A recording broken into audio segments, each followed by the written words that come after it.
Hi everyone, it's Don from Don's Family Vacation, and this week I'm going to be covering off some things that subscribers have asked me to cover off for them. And the first one we got for you today is all about all-inclusive vacation resorts in the Caribbean. So right now I'm going to concentrate mostly on Mexico, but it basically goes for all the all-inclusives that are everywhere. And so yeah, we're going to talk about that right after this.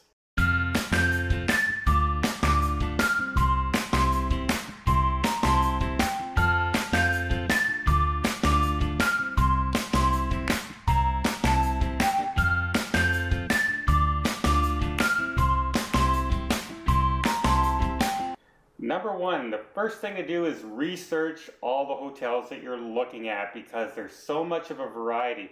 Some of them are party hotels, some of them are family resorts, some of them are adult only resorts, some of them are high end, some of them are cheaper. Some of them include all the restaurant food, some of them only include some of the restaurant food, things like that. So research and research and research. Find out exactly what's included. Are the meals included? Are all the liquor included? Is there a tipping charge? Is there a room service charge? Does transfers from the hotel come with the package? Or do you have to arrange your own pickup and return to the airport? All these things can be found online very simply when you research the hotels, and they can make a big difference in the price, and they can make a big difference in how much fun you have on your trip. Number two, most of the all-inclusive resorts will give you like a little wristband, like the Magic Band you have at Disney, except it's not an RIDF chip. It's not going to pay for your meals and everything, but in a way it does, because if you're wearing it, everything's covered in the all-inclusive. And there's different types of wristbands. Some hotels might have 3 different colors. One color will be for everything included guests, including short like tours and stuff like that. Some might be only for food, some might be only for beverage packages. So you got to be aware of those, but don't lose your wristband, because if you lose it and you go back to the hotel and say I lost it on whatever days are left on your trip, you're going to be charged up to $75, $100 a day per person for those wristbands if you lost all of them. Because if you think about it, there's no RID chip in it, so if you lose it, anybody can use it. A local can use it, an employee can use it. They just put them on the wristband and say, look, I'm paid, and they go in. So the only thing that's on it is the date of departure. So if there's 6 days left of your 10-day vacation, you're going to pay $600 per person that lost the wristband because somebody else might be using it. And even if you go like the second you lose it, you're still out of luck. Number 3, check out all the restaurants ahead of time, because they might say they have 9 restaurants on the resort, but then they're all buffet and cafeteria style. There's no real, like an adult restaurant, like a steakhouse or a sushi restaurant or a taipan restaurant. There's none of those things there. So make sure that you research exactly what restaurants are at that resort. Otherwise, you might just be eating buffet the whole time on your trip. Some include all-inclusive resorts. So number 4, they don't accept tips. The wait staff, the hotel room attendants, the bellhops, none of them will accept tips because it's included in their salary. They get a higher salary based on what they're doing. Where other resorts, it's fine to tip, and people don't get paid as much. So ask about the tipping policy from your travel agent or whoever you're booking the hotel from, or even call the hotel themselves and say, look, I'm just wondering about the tipping policy there. Is it allowed? Do you not like it? Because I've had waiting staff, I'm leaving $10 tip or something like that, and they just go, no, thank you. I make a good salary, I'm paid well. Which surprised the heck out of me, because you never see that in North America where somebody's going to turn down a tip, but they do at some of these all-inclusive, because if they accept the tip, they get in trouble.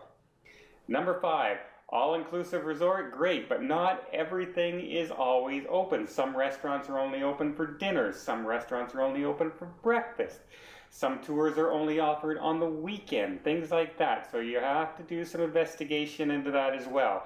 Because if you're looking, you say, oh, I love having sushi and I'm going to have sushi every day for dinner, and you find out it's only open at lunchtime. So keep that in mind as well. Not everything is open 24 hours a day, including the spas, including the entertainment sections, including the child's play area.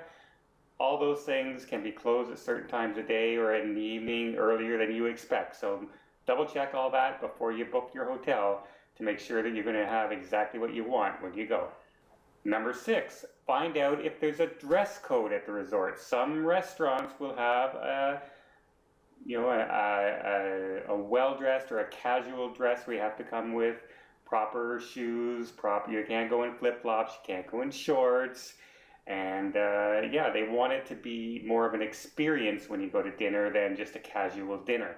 So double check, make sure that there's no dress code, because in all reality, you don't want to go to a restaurant for fine dining and this is what you see. Yeah, you can just lose your appetite altogether. Sorry. Number 7, if your transportation is included, make sure you know the name of your transportation company and you know the address of your hotel. Just don't say, I'm going to the Hard Rock Hotel, because you could be going to the Hard Rock Hotel in Cancun. You could be going to the Hard Rock Hotel in the Riviera Maya. They all leave from the exact same place.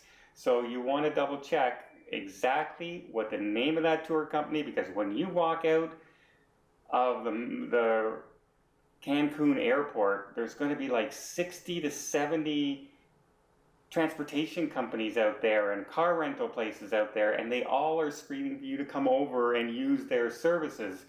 So if it's already paid for, why do you want to go to somebody who's not the right one and end up having a $50 to $100 travel bill when it's all included in your hotel? So make sure you know the address.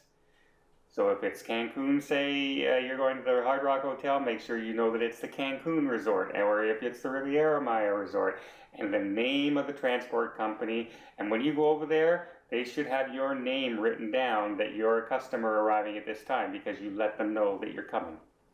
Number 8 might seem like a small thing, but bring your own sunscreen and bring your own bug spray when you go there. And the reason I'm saying this is because sunscreen in my local Walmart, for instance, I can get good sunscreen for like $3.99. I've seen it $35 for the exact same amount of sunscreen, the exact same sunscreen I bought at the resort. Because a lot of resorts are kind of away from everything, and it's kind of like its own little city where everything's there. And a lot of people never leave the resort, so they have you there. So sunscreen and bug spray can end up costing you $70, $80, where it would cost you $9 back in your own city. So pack those two things with you, because bug spray, believe it or not, you're going to need in some of these resorts, especially if you're surrounded by forest towards the beach. And definitely as much sunscreen, and the biggest thing of sunscreen you can have. And when you go in the water and you come back out, make sure you reapply it, because that sun, no matter what time of year you're at, is a lot different than the sun where you live, and you're going to get burnt. Number 9, not everything at an all-inclusive is free. Some of them, they have up-service restaurants that are extra fees. Some of them, the spa is extra fees.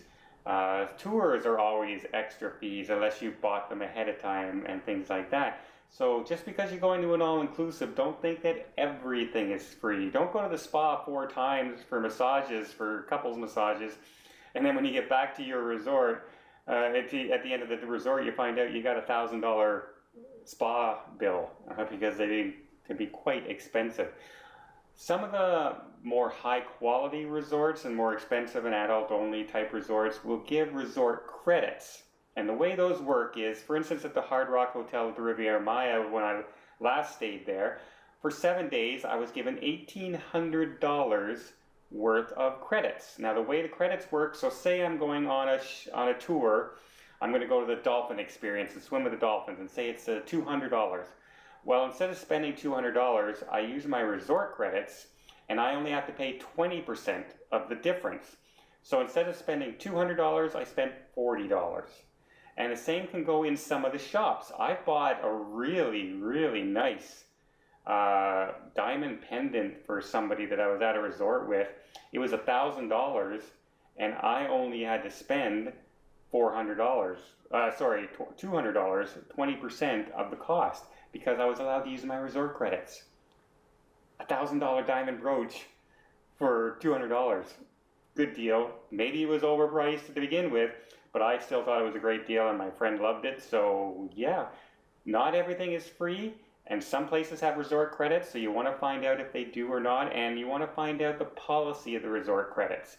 What's the percentage that you have to pay? Some of them are 50%, which is a lot different than 20. So double check those things. Number 10, the great thing about some of these all-inclusive resorts is you can have wine, you can have all the alcohol you want when you're in the resort. You're not driving anywhere, so you know what, if you overindulge just a little bit, you can sleep it off the next day. It's not that big a deal as long as you don't make too much of a fool of yourself. But a lot of the resorts, they know that the alcohol runs free, so they what they'll do is they'll make a giant pitcher like this, and then they'll water it down. So you might be getting, 30% water, 70% of the actual drink. The way around this is order a specialty drink that they have to hand make, like a chocolate martini or something like that that there's not a big bucket for, or something out of the bottle. If you're a beer drinker or wine drinker, order something out of the bottle, and that way you're guaranteed not to have the watered down drinks. You're going to have regular, good alcohol. So yeah, beware, they're going to water it down because they're going to make money somewhere. So there you go, there's some 10 tips about all-inclusive resorts and what could be included, what might not be included, what to bring, like your sunscreen and bug spray, and what to look out for and what to investigate before you go. I hope you liked this video. If you did, please give it a thumbs up. If you want to see more tip videos about trips from around the world, or you have any questions at all, please leave them for me in the comments section. And please hit the subscribe button, and we'll see you next time.